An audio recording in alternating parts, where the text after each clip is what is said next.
hapa Gymkhana kwenye tukio la kumpongeza Engineer Hersi. Tupo na katibu wa Wizara ya Habari, lakini pia msemaji mkuu wa serikali Gerson Msigwa, na ametokea hapa kumpongeza Hersi, lakini pia kupongeza watu wote ambao wamechaguliwa, ikiwemo rais wa shirikisho la mpira Tanzania TFF Wallace Karia. Katibu, kwema? Kwema, mambo vizuri kabisa. Safi, kwema. Naona katibu upumziki. Kazi juu ya kazi.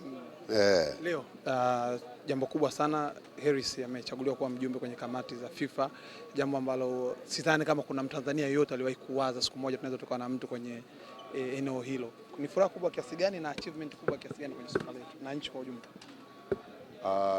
Kwa niaba ya serikali tumepokea kwa furaha uteuzi wa wajumbe watatu kwenye kamati za FIFA. Engineer Hersi kwenye kamati ya mashindano ya ufukweni, Engineer Hersi kwenye kamati ya vilabu kwa wanaume, kamati ya mashindano ya vilabu kwa wanaume, lakini dada Neema Haji kwenye kamati ya mashindano ya vilabu kwa wanawake. Tunawapongeza kwa nafasi zao na tunawatakia kila la heri. Tunajua watakwenda kwenye vikao wakajue majukumu yao na tuone majukumu yao sasa tunaunganisha vipi na mipango yetu, mikakati tuliyojiwekea kama nchi. Kwa upande wa serikali tumefurahi kupokea taarifa hizi na tunaamini kwamba hii ni fursa nyingine muhimu kwa nchi yetu sasa kwenda kwenye majukwaa ya kimataifa na kuhakikisha ajenda zetu katika kandanda zinapenya na zinafanikiwa. Katibu, umezungumza kwamba utashangaa kuona nchi nyingine inanufaika na sehemu ya Hersi kuwa kwenye nafasi hiyo ya rais wa vilabu barani Afrika kuliko sisi. Tumezungumza pale, hela zimeongezeka kutoka dola 50,000 mpaka kuingia dola 100,000 kwa vilabu ambavyo vinashiriki hatua ya awali. Timu zetu 4 zimenufaika katika hilo. Neno lako nini kwa vilabu vyetu? Simba, Yanga, Singida, Azam na vilabu vingine. Kwanza tukianza kwenye swala lenyewe la Engineer Hersi kuwa mwenyekiti, mimi nataka kuomba vilabu vyetu vilivyopo tuwe na engagement nyingi na Hersi ili hizi fursa zisipite tupu. Kwa hiyo matarajio yangu ni kwamba vilabu vingi vitajitokeza na watapata wanachama wa ACA ili waweze kunufaika na fursa ambazo zitakuja. Lakini la pili, matarajio yangu ni kwamba sasa hii itakuwa ni changamoto kwa vilabu vyetu kufanya vizuri zaidi. Leo tuna timu 4 ambazo zinashiriki klabu bingwa na kombe la shirikisho. Tuna matumaini makubwa kwamba zitakwenda kwenye hatua inayofuata baada ya hapa, kwa sababu zimekuwa na matokeo mazuri zote na ubora wa timu zetu zote 4 zinafanya vizuri.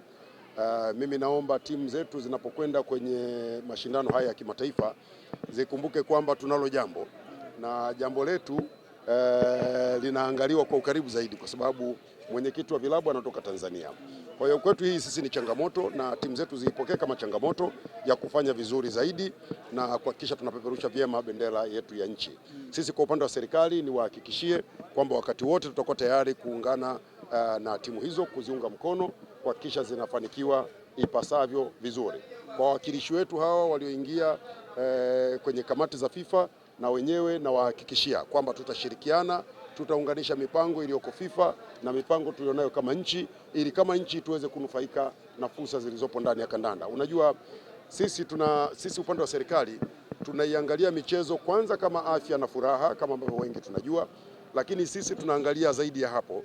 Tunaangalia michezo kama fursa ya ajira, tunaangalia michezo kama fursa ya kujenga uchumi, kutengeneza biashara, lakini muhimu zaidi tunaangalia kama fursa muhimu ya kuitangaza nchi yetu ambayo inazo ajenda nyingi za kimataifa. Kwa hiyo tunadhani kwamba kupitia michezo tunaweza tukafanya nchi yetu ikajulikana, fursa zetu zikajulikana na tukashirikiana na wenzetu duniani kunufaika na fursa za kidunia. Katibu, mara ya mwisho kukutana nao ulisema wanaenda Dodoma kwa ajili ya kufanya ukaguzi wa uwanja, lakini tukakuona tena umerejea Dar es Salaam kukagua uwanja wa Uhuru na umeshafika asilimia kubwa, huenda pia ukatumika kwenye ligi kuu. Hii kasi ya kuhakikisha kwamba kila kitu kinakuwa sawa na kuipata ile standard ya viwanja ni kubwa kiasi gani?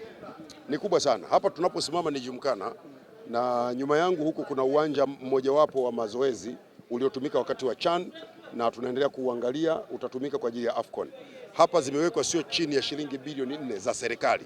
Hii miundombinu mnayoiona hapa Gymkhana ni ya serikali. Na tumefanya hivi Law School, tumefanya hivi Meja Jenerali Isamuhyo.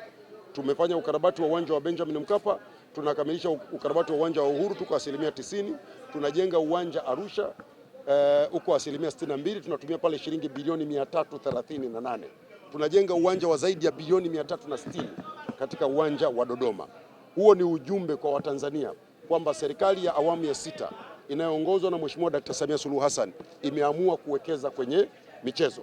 Tunawekeza kwenye michezo kwa sababu tunatambua faida zilizopo kwenye michezo.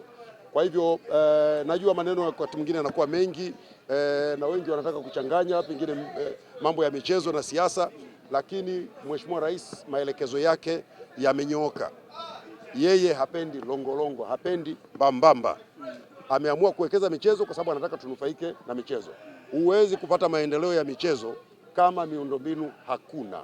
Kwa hiyo Mheshimiwa Rais ataendelea kuimarisha miundombinu ya michezo, na hivi ninavyozungumza na nyie kwenye dira ya maendeleo ya taifa ya 2050 tayari tumejiwekea mpango wa kujenga vituo vya michezo nchi nzima katika mikoa yote ya Tanzania. Tutajenga kwa sababu tunataka Watanzania washiriki kwenye michezo na wao wanufaike na fursa za michezo zilizopo duniani na sisi kama nchi tunufaike. Kwa hiyo mimi naomba Watanzania tusitolewe kwenye reli. Najua maneno yamekuwa mengi sasa hivi, kuna watu wanataka kutuletea siasa kwenye mambo ya michezo.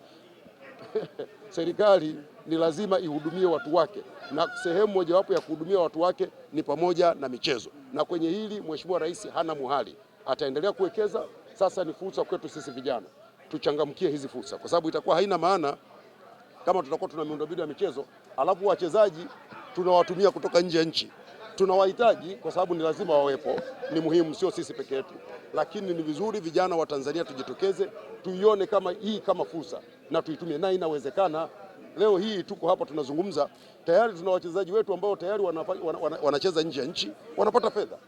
Leo hii timu ya Yanga ambayo leo tuko hapa sisi inaye mchezaji ambaye duniani huko tayari mjadala huko, watu wanabishana viwango, wameshafika dola milioni 2. Maana yake huyu mchezaji ameshafika shilingi bilioni 5 au zaidi, na mjadala unaendelea. Maana yake ni nini? Maana yake ni kwamba linawezekana. Kama tunaweza kufikia mahali tukawa na wachezaji wenye thamani hiyo, hii ni hatua kubwa ambayo sisi vijana tunatakiwa tuiangalie kwa jicho la wivu mkubwa na tuitumie kwanza sisi kabla ya watu wengine. Nikwamisha kidogo katibu, turudi kwenye ndondi.